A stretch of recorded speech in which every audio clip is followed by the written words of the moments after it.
Welcome to the Founders Journey podcast. I'm one of the hosts, Greg Moran. We're about to introduce the other host, who's also our guest today. Since this is our first go round at this and our first episode, little different format today. Our goal with the podcast is really to send out a weekly version of actionable tips on leading a startup and really the personal stories behind the founder's journey. And that journey is a unique one, I think, to everybody, but certainly there are common elements of the challenges that we face and what our life turns into after we embark on that entrepreneurial path. So that's the goal of the podcast. I'm Greg Moran. I'm the co-founder and managing partner of Evergreen Mountain Equity Partners. We're a venture investment firm. We focus solely on future of work technology. So the technologies that are really kind of defining what the workforce of the futures look like. I founded several companies prior to this, most recently a company called Outmatch. Now they're called Harvard, which we built into one of the world's leading talent selection companies focused on the hourly workforce on a global level. Recently exited that back at the top of the year after 13 years of leading that company. So I had quite the journey of my own there. And today, I'm pretty active on Twitter and posting tips and insights on startups and the founder's journey every day at Evergreen Mountain Equity Partners there up over my shoulder. So introducing our guest today, who after today will also be my co-host in the podcast. Peter Dean is our guest today. Peter's a repeat entrepreneur. He's currently CEO of a company called Render Tribe. I'll let him tell you about that in a second. He's had some big successes, and like every, I think, entrepreneur who's gone down this path has had some darker days in that journey as well. So we're going to get into that a little bit today. So Peter, welcome. Thank you. It's cool that I'm the first guest and you guys get to hear about my story. But we'll do it. We're going to do this for Greg too, so that you can get to know us. So if anyone that watches the podcast or listens to the podcast, we'll have a video up eventually as well. So if you want to see it on YouTube, but you'll get a chance to just get to know who we are and kind of our story. And just so you have a little bit of backstory on Greg and I, we actually had the same journey in the same office, and that's how we became friends. I needed an office when I started Render Tribe many years ago, almost 13 years ago now. And he had a desk and I took it. And so there were forcibly took it. I think 4 or 5 companies in there. I was like, oh, we don't have room. I'm like, there's like a little desk over in the corner there. I think I could handle. But yeah, so I'm the founder. I don't know if I should be calling myself a CEO until I have a certain number of employees. So I call myself the founder of Render Tribe. Render Tribe is we're a customer acquisition agency, and I say that because if I told you we were a marketing agency, that it would do a disservice to everything we do. So we focus on B2B SaaS companies in growth mode, either after private equity purchase them or right after they're funded by a venture capital firm and they're at that very important growth mode. We help companies grow from a marketing, sales, and supporting all the tech that they need to kind of measure that growth and make sure we're hitting KPIs and things like that. So that's what we do. We have 19 employees now, so I don't think I've hit the CEO level yet with 19 employees. It's kind of like, I think you're there, Peter. You think so? I think whether you like it or not, you're there. You could call it that, but when it was like one employee, my first employee that sat next to me in the office that Greg leased us, I can't call myself a CEO of one person, but anyhow, that's. But we met and we've actually raced 3 Ironman together. I know if you watch the video right now, it's not apparent that we've done a triathlon. Speak for yourself, man. Yeah, we finished them. They all got finished. Maybe not all of them, but 3 of them did. Sometimes more elegantly than others. So go back a little bit. Where'd your entrepreneurial journey start? So I started out in sales for big companies. I worked for a company called MCI, and then I worked for a company called FedEx. I'm sure everyone's heard of that one. Um, and then it just felt like I didn't belong there in many ways. So I started my first company. It was a company called Athletic Dynamics, I had a partner in that deal. And that it was kind of like a base hit. It was successful. It worked. Didn't throw off an enormous amount of money. We were going to scale it. We decided, my partner at the time said, he didn't want to scale as much as I did. So I started my next company. I sold that to him. My next company was in the e-commerce space. And that grew, that started out and grew really fast. And we grew, we were somewhat underfunded at the time, grew into trouble. That was a big learning experience for me. Obviously everyone was, but like one of our investors, we funded it. The first company I funded, the second one I had investors, and then this past one I bootstrapped out of necessity. But I'll tell you about that.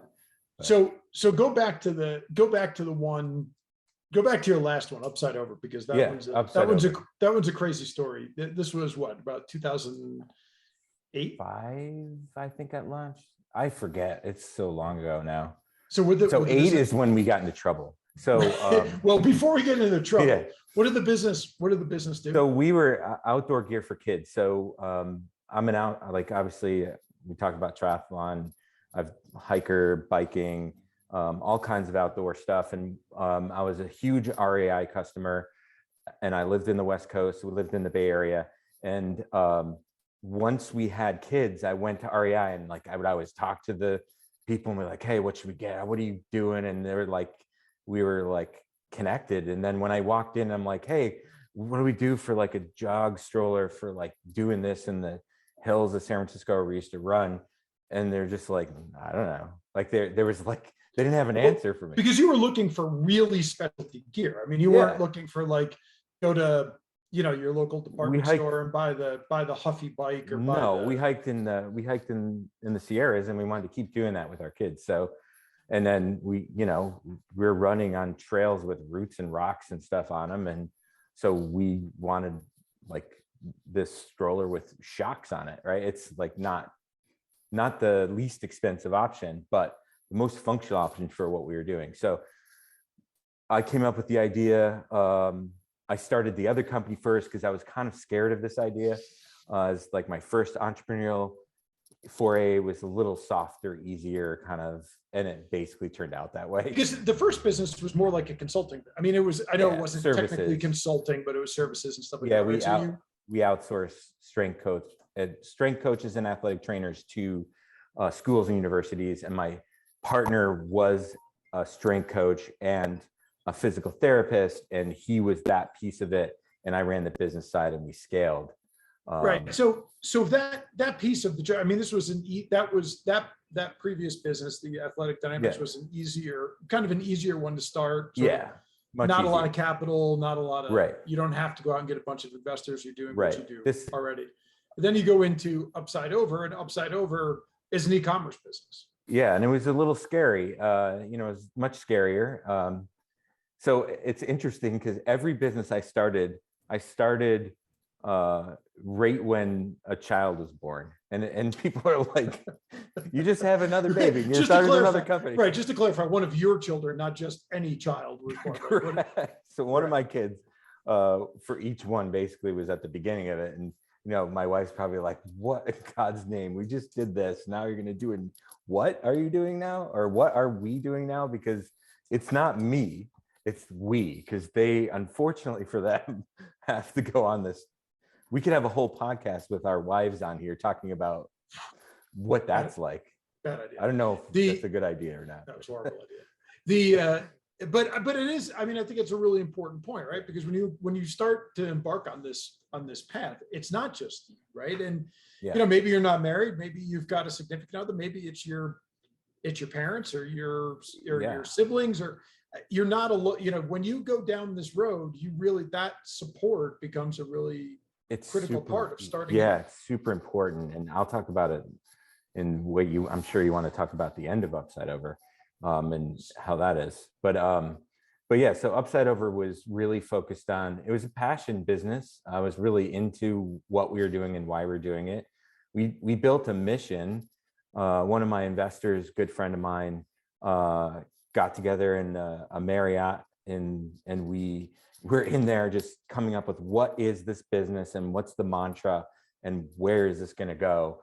And when we built that, I'd done it for like 6 months, and then we did that. And then after that happened, it just grew.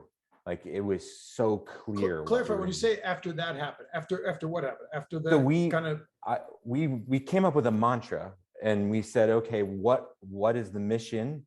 What is our mission? And we came up with a mantra. And the mantra was inspire, advise, and equip. And it was inspire families to get outdoors, advise them on what gear to use to make sure their kids feel safe and secure and comfortable when they do it. And then sell them the gear, right? Get the right stuff for them, source it, find it. What is the best stuff? Always test things. We're testing stuff constantly, and then sell it to them, and then get them to inspire other people, other parents, to be not afraid to go hike in the Sierras with your. So what we were really doing there, I mean, you were building a community, right? I mean, this was highly specialized equipment. Yeah. That you were selling to a certain type of very athletic families, or outdoor oriented, or with families. Really gifted children, athletically gifted children, or just like hikers, climbers, people that wanted to keep doing this as a family. And they didn't have to be, we did find some gifted athletes, like some of the cyclist kids, and we had a bike that was like a legit road bike with 24-inch wheels. And again, I'm talking shop, but that is a small road bike that was $1,000, but it was a real road bike. So we had kids that were riding like 30 miles with their parent, that were 10 or 9. And that's, unique. But we also had kids and family that were hiking the local trail. And if that's what you did with the rest of your family before the child shows up, you want to keep doing that. And your biggest fear is, are they going to like it? And what we learned is that you got to make sure they feel comfortable, they enjoy it. If it's rainy, they want to be dry. And so all of these things are the things that were important to us, and making sure we got the right gear for them so that it's not a bad experience the first time, so that they'll go again and actually enjoy it like you do. And so that was kind of our whole mission, is to inspire families to get out there, talk about the stories, share it within that community of our e-commerce site, really, and then sell them gear. And we sold them Patagonia stuff, North Face stuff, all kinds of different things that we found and sold. So when you look at and we're going to get to the end of the story, which is a pretty crazy one. But if you look at it today, the parallel there, I think when you think about the way that particularly e-commerce brands or direct-to-consumer brands, and this was really a direct-to-consumer brand that you were building before that was really too much of a thing. Yeah. That concept of audience building, right, is a big one today, and community building being kind of the lead. It's sort of the give before you can get mindset, right? Absolutely. We're going to go out there. We're going to inspire these people to do something that they want to continue doing, right? Or want to do better or more of, or whatever. We're going to advise them on how to go about actually enjoying this, because, I've got kids who are more grown now. I mean, they're both in college. Yours are nearly, one is, and one is almost there. It can be when you're trying to do outdoor activities with little kids, it can be a pretty excruciating experience, especially for a parent who really wants to be out. It's like a circus. Actually getting right. Yeah, it is like a circus. So you're out there advising them on, hey, look, you can still do this the way you want to. You just need a different type of equipment, and then you're going and selling. So you're giving all of that information, you're building that community, you're building that audience, then you're going and then share your story, and then inspire other people. Because we were inspired. We were actually in the Sierras. The idea, I think, came up on a trail, and it was in Saddlebag Lake in the backside of, it's in the eastern Sierra side, the backside of Tioga Pass. We were hiking there, and there's a family. Someplace I hike to go do backcountry skiing in the summer. And so I have all my gear, like pretty technical stuff. We're out there. There's a family out there with a backpack, with a kid with them, out doing, they weren't skiing, but they were in this very kind of remote area doing what we were doing. And we're like, I turned to my wife, I'm like, we have to do this. Like, how do we, like, we're going to do this. Right. And so that was the beginning of that whole idea. So the business grows, the business does really well, and it grows, and then 2008 comes along, and the financial crisis starts to take hold, and what happened was I had a term sheet August of 2008, and we turned it down because it wasn't great. Like the terms weren't like great for our existing investors. We're like, it's okay, it's pretty good. We kind of started trying to negotiate with them. And then September happened. And September of 2008 is when we had the massive economic meltdown. And then we're like, hey, we kind of like our term sheet now. And it was gone. Like nothing. It was like we had all this interest. We had that year, I think we had 220% growth. I remember almost exactly the number. I'll tell you exactly our number of growth in January of 2009, which was supposedly the worst retail month on record. And I'm in the e-commerce business. We had 190% growth that month. People are like congratulating us, but we ran out of cash in January. So why did you run out of cash? How do you run out of cash when you're growing? Because again, this happens in every industry, right? How do you run out of cash when you're growing that fast? We had to buy. So our gross margins were like 48%, which is pretty good for retail. Mm-hmm. Given the fact that we didn't have to discount that much because we always sold through our stuff, because we always had to.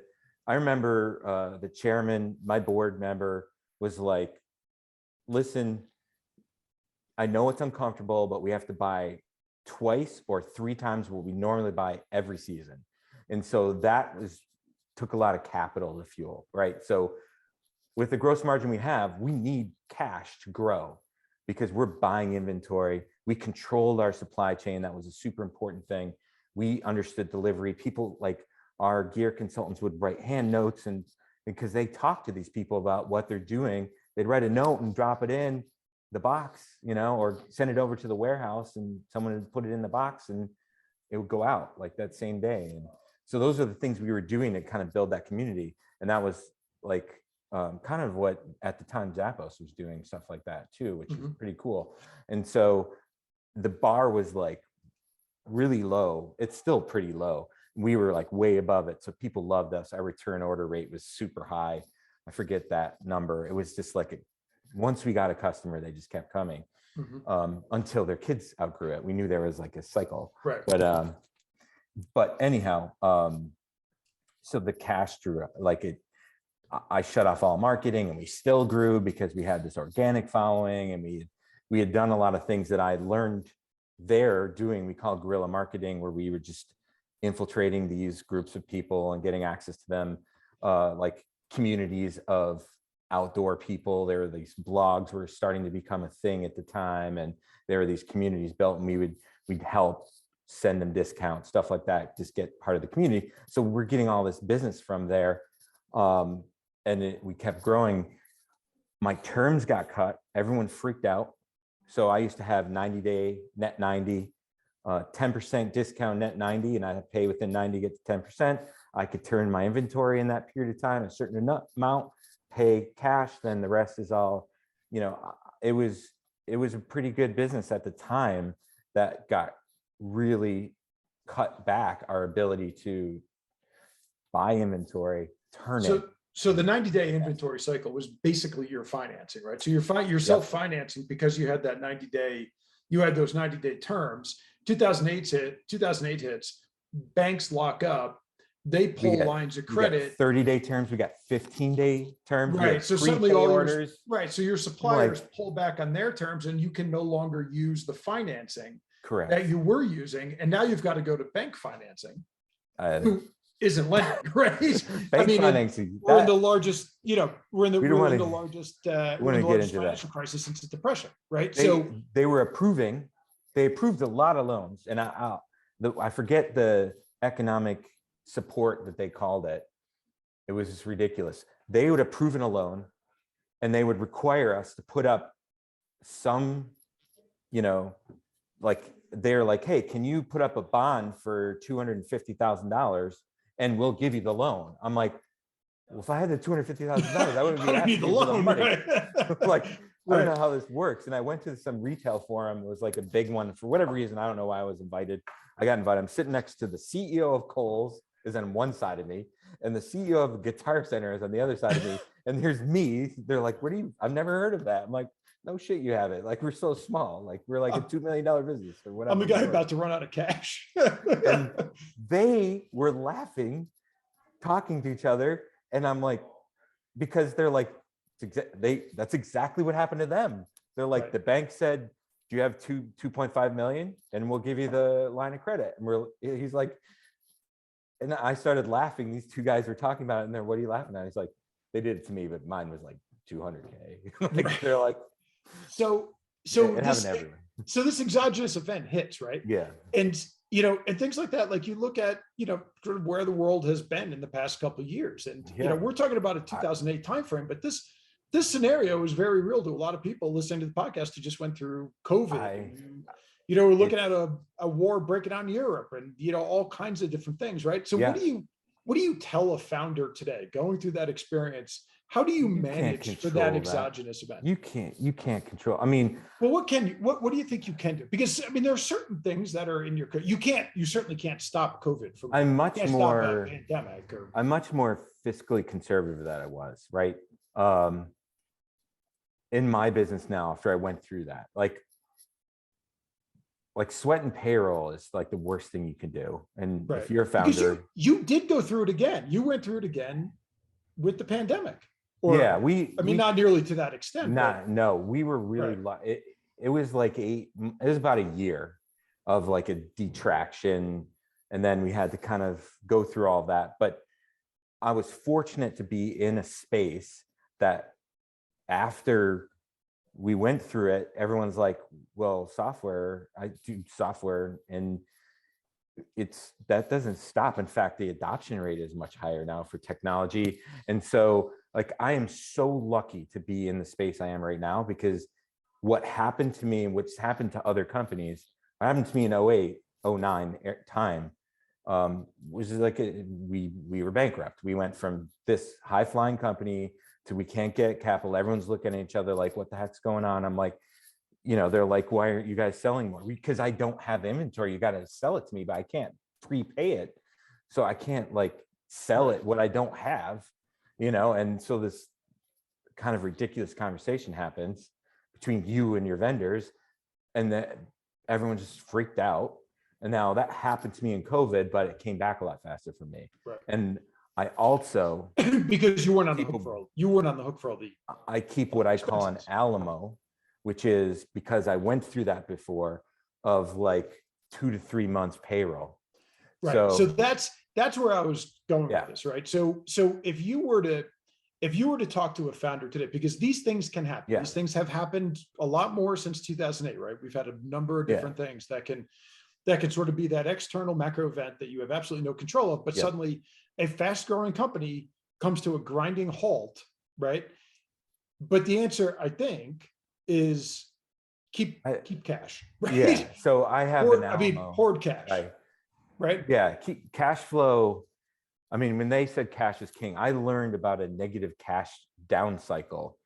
Didn't want to learn about that. It was a spiral of death. It is like when you have negative cash flow, it compounds. It's not like, and this is the dangerous thing. And this is why you have to be very careful about, okay, great. So I have 3 months payroll. What does that mean? That means I have like maybe 1 month, really, because it goes, you have to start making decisions Right. quickly about my plan has to change, and you have to have urgency around that when something like this happens. And so when that happened, I put a plan together, and I'm like, I have to have this Alamo protected, because if I go to zero or close to zero in my cash at hand, I'm at the mercy of someone paying me to hit payroll. And during that time, they're kind of like, I don't know what's going to happen. I don't know what's happening to their business. Like, I don't know when they're going to be able to pay me. So I think the big thing there, right? The big takeaway is you've got to, deal with a lot of founders all the time that really don't understand their financials, right? They don't understand necessarily what an income statement really is comprised of. They don't understand their margins, which can be deadly, right? And they don't understand the balance sheet. And I think, being able to protect that balance sheet, understand the balance sheet, protect that balance sheet with everything you have. And that means making sure that there's adequate cash to continue to operate the business if you've got strong margins, right? And I think that becomes a really critical factor, I think, for any founder who's just getting going. Even if you don't have a business school education, you can buy a book, you can learn these things, right? Absolutely. You can study the balance sheet and understand how they get connected together. You learn, like I did take finance and accounting in college, but I hated it. I barely made it through accounting. I went back and took accounting again in Berkeley, at UC Berkeley, when I was selling supply chain, services, because it had a huge impact on financial impact. I started, everything went back to finance, and I was like, I better figure out what all this stuff means. But I hate accounting, but I know enough that, and the other thing is, don't be afraid to talk to your accountant. Like, I went last time, I'm like, hey, this is what I got. What do you think? Did I miss anything? Am I screwing this up? Am I missing any? Like, can you just take a look at it? And then she's like, okay, this is good. You're fine. I think it's a good plan. I'm like, great.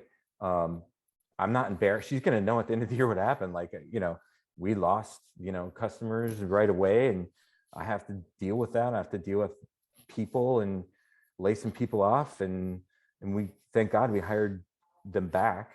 We were lucky to do that. This was during COVID. So let's move. Yeah. So, so now we get through 2008. You've got, so that tanks, you got to dust yourself off. And there's a bunch of funny stories that we won't get into now with that. But, so then you basically start bootstrapping Render Tribe, and Render Tribe basically comes from somebody trying to throw you a piece of work, right? Yeah. So an investor from my last company, Upside Over, said, hey, you're good at this marketing stuff, which I learned at Render Tribe, doing it all for ourselves. Can you do it for me? And I'm like, sure. So I started an LLC, and I started working. I didn't have I'm like, cash, it's income, because I didn't get paid for a year from pretty much when the financial crisis happened until finally I exited September. The following September, it took a year. Winding a company down is not as easy as you think. And especially when you're not getting paid, it's really hard to do. I've done it before. It's about the worst job in history. So you ridiculous. Get this, but I think, the interesting thing here, right, is because a lot of people that will listen to this that are considering starting down the road, they don't exactly know what to do. Yeah. Right. But they have a skill. Yeah. And I think it's easy to overcomplicate starting something. Yeah. Right. Yeah. And sometimes you just starting like you did with Render Tribe. It was like, okay, well, I just completely crashed and burned in this leather thing. So I'm going to get myself going again. And you had this skill of digital marketing because you had just built another business on it. And it grew. It grew really well. Right. And somebody says to you, hey, can you do this for me? Can you do it? Right. And I think, there's a really important lesson there, I think, for a lot of founders who are getting started, because, we sit down and we write these giant plans, and I've done it, and you've done it. Yeah. And I can't even tell you how many times, and you and I together have done it, right? Yeah. And we've come up with these grand plans and nothing ever occurs because distracting. They're complicated, they're distracting. But somebody says to you, hey, let's just start, right? Let's just start and see what happens with this thing based on a skill. And that's where I started my first company, recruiting, right? It's just I knew how to recruit, and I wanted to do something on my own, so I started doing it, right? And there's no business plan. It was just I made a phone call and got somebody to give me a recruiting engagement. And that's I learned, I'd read this in a book, I forget what book, but do what people are willing to pay you for. Yeah. So that's a super important thing. Like, I've seen a lot of startups and mentored a bunch of them, and they're like, this is great. I'm like, it's great, but I don't know if anyone is willing to pay for that. Like, you kind of need that. Like, that's right. Really important. I know the rest of it is fun, but that, like, and again, like, I had learned that. And then I went back to my roots, like B2B, because I'd sold for a long time and I'd been in that space and I knew it, and been through enterprise sales. And then I took basically what I learned in e-commerce and applied it to everything else. And then we started consulting.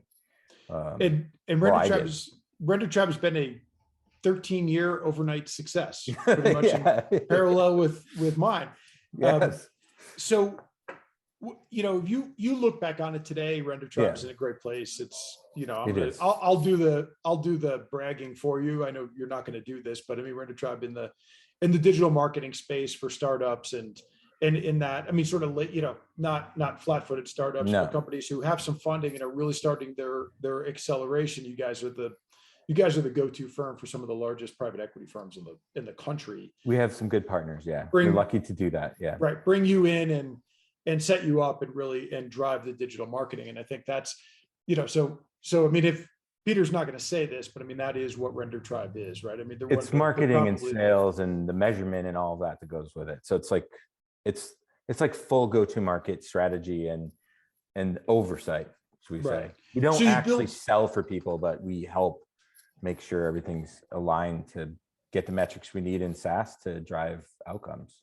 So you've built this really nice business today that has, you know, become, you know, successful, I think, by any sort of metric you could apply to an agency. I guess you can. It always feels funny because, and you probably would agree with me, at what point do you say you've been successful? Because there's always this other, we're just never where you want it to be. And part of the reason that someone else would say I'm successful is because I'm never that for myself. Maybe, I don't know. It's the founders, ever good enough. It's the founders' expectation of themselves, right? I mean, and I agree with you. I'm exactly the same way.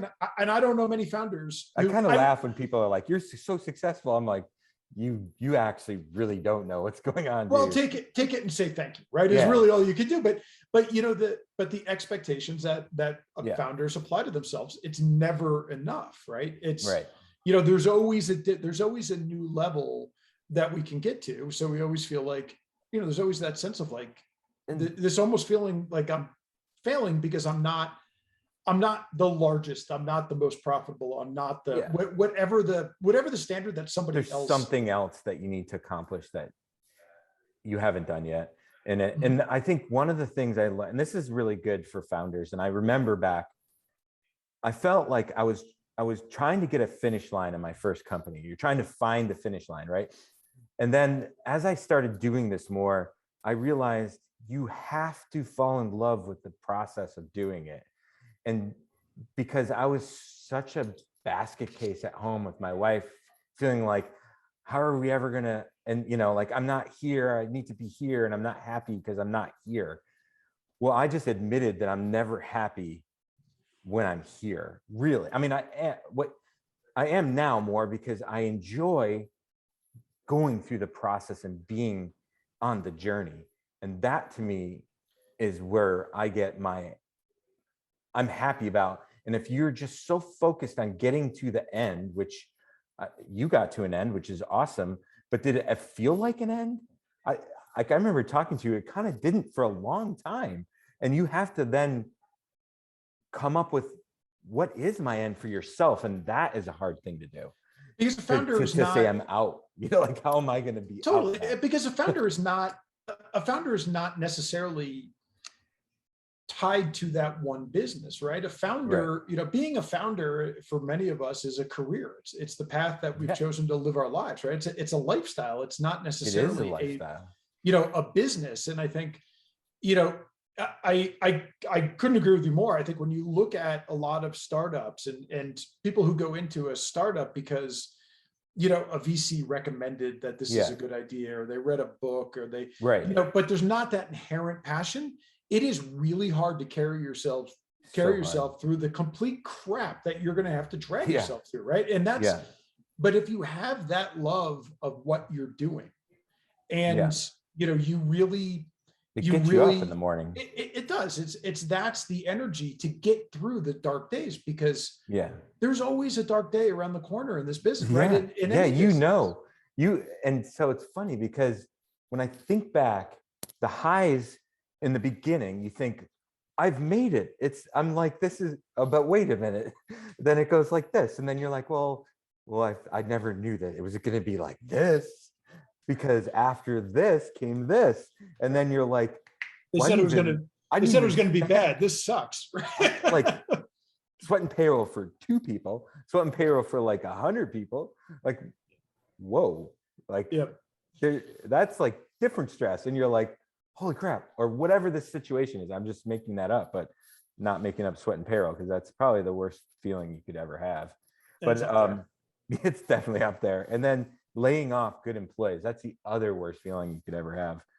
I can't get through it without getting emotional. Like, my team knows it, and it's just like, someone's got to go help Peter do this, or it's going to be a disaster. No, because I care about it. If you care about it that much, that means that's the only way you could be successful, if you care about that. That's kind of what you were saying too. But so there's a couple you and I talked about this when we were prepping for this yesterday. Yeah. There's a couple there's really one thing that stands out, I think, that's made, because again, Upside Over, tremendous success until this crazy event hit on, it literally, one of our investors said it perfect storm, and it felt like I went into the storm, I came out, and our boat was crashed. But the same principles led you to be successful in Render Tribe. And there was a couple things that we talked about yesterday that, we sort of said, this common element, made both businesses successful. What is it? Yeah, it's interesting. Every time I lose it, that's when we screw things up. And it's like focus. And I thought about it last night. We talked.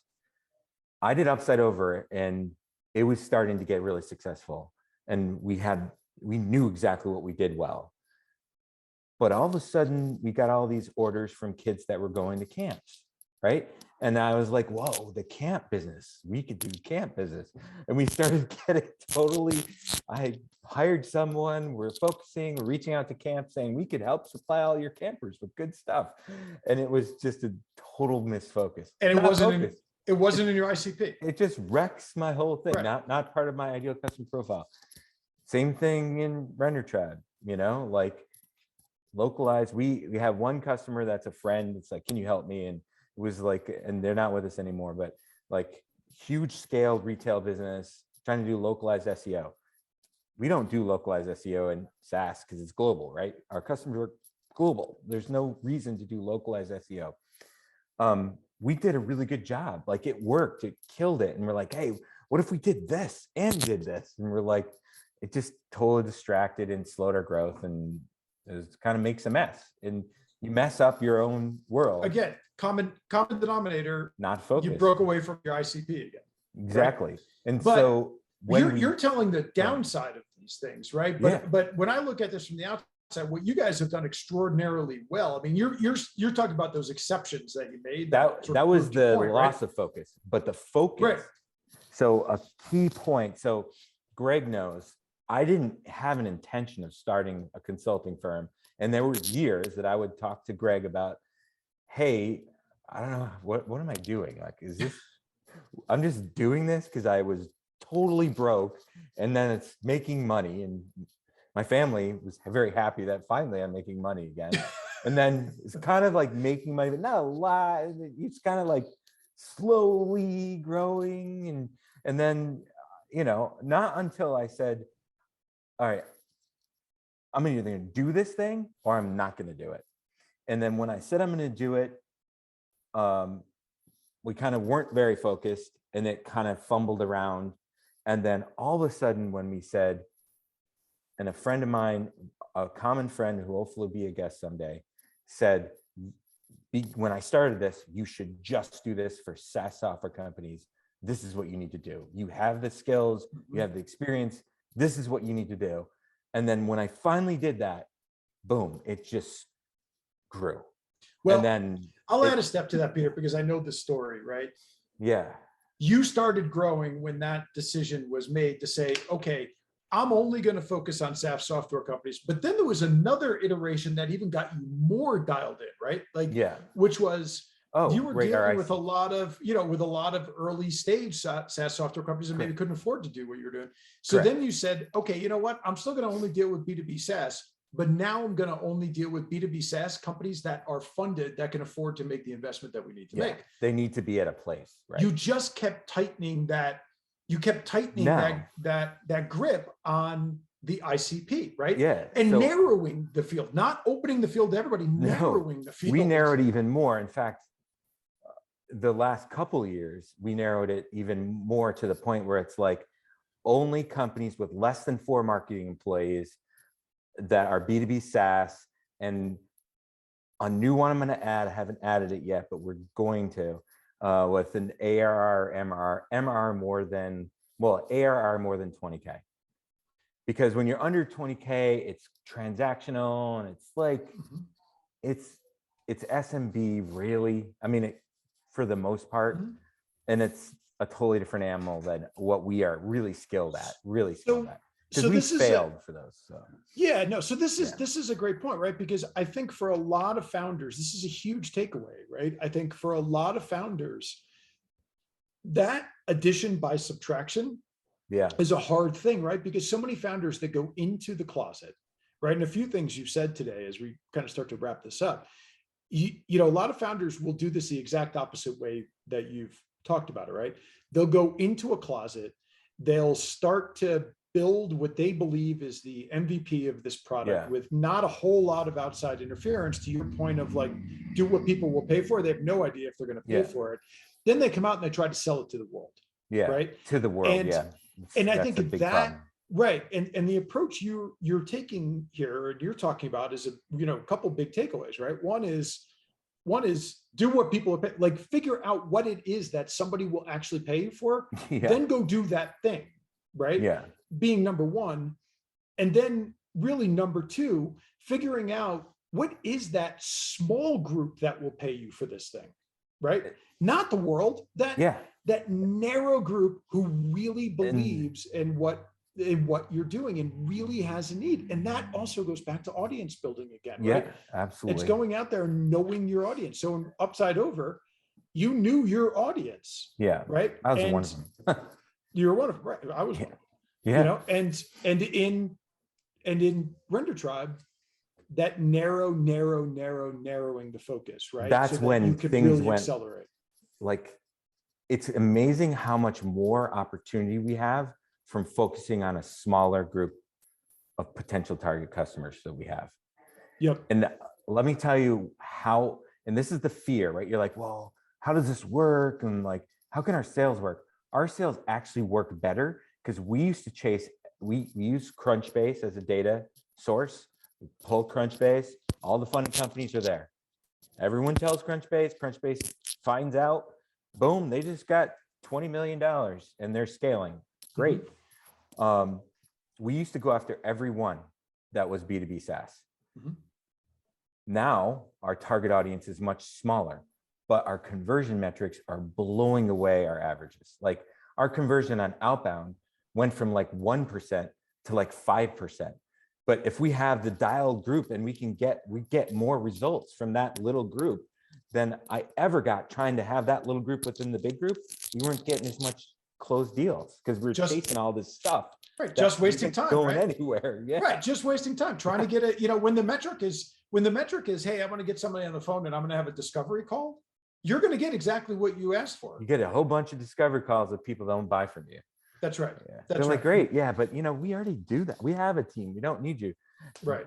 My SOWs are, a lot bigger when they don't have a team. So like, you can help them. too. And they want the help and they need it. And so it's a better fit. So just knowing your ICP is super important. So I think, if I were to, we got to wrap this up. Yep. And I joked yesterday since We'll this is our talk first forever. edition, that we'll go on, and we're trying to keep these to 30 to 45 minutes. I don't even know how long we've been going, but whatever it is, we said you and I will create a podcast that's just one big long run on sentence, 3.5 hours, and a guest will never get a word in edgewise. So but when a couple big things that I took away from this, right? Number one, build your audience first, right? Really understand your audience. Number two, continue to, well, I'd say number two is probably do what somebody will pay you for. Right? Yeah. Like really focus maybe number on, one, I would say. Then you build your audience. Then you build your What are audience. they going to pay you for? Build your audience and then focus. And don't lose it. It's so easy to stray. Narrow the focus, right? Yeah. Narrow that audience. Continue to get more and more targeted, I think is the. And I think there's a point, right? When you're in founder mode, when you're an actual founder, you have to narrow and then it's what you guys did at Checked. Like when you narrowed, boom, breakthroughs happen, right? More revenue. Checked was the name of Outmatch before. Correct. Yeah. And Outmatch. when you decided not to do every customer, but customers over 1,000 employees, that had a big impact on your ability to get to the next step. Took us a while to get there too. I mean, it took us a while to convince ourselves. There's a lot of fear in doing that, right? I mean, a founder's afraid to do that. It's it's like, well, if I could sell to 1 million people, why would I only sell to 1,000? Because those 1,000 are probably going to buy for you. The 1 million are going to absorb every last second that you have in a day. Right. Exactly. And I think, and you're not going to close at the same rate. It's just about metrics. Like your ability to close to people that you are a best fit for is much higher. Spend as much time as you can in finding out who that is. And sometimes it's an exploratory process to learn that, which I'm sure you guys went through to figure that out. You have to go through that process and then dial. It gets better. And then at some point, right, it's going to be beyond me. So Render Tribe will keep going in some form or fashion. Someone may buy us, or who knows what's going to happen. There's at some point you can expand as you get bigger, right? As you kind of master those things, you can go and expand, but not when you're a founder. When you still call yourself a founder in that business, I don't think, I mean, there's exceptions to every rule, but like you just have to be careful. Yeah. Because you could lose money fast. All right. This is awesome. Cool, man. Thanks. And just real quick before we wrap up, we wrap up this edition. Number one, where can people find you if they want to connect with you? You can Twitter. What's best? Well, I'm on LinkedIn that's where my business spends the most time. So it's at Peter M. Dean, Peter Dean Render Tribe. If you put that in, you could find me. On LinkedIn. On LinkedIn, yeah.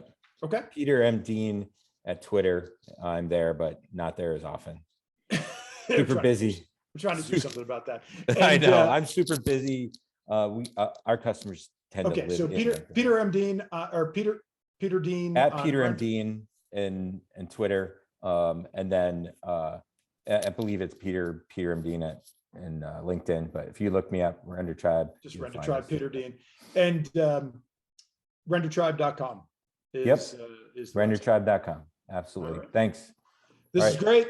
Thank you. Thanks, Peter. And and Peter, now you'll be seeing him again since he's now the co-host. So this was just. I promise not to talk as much.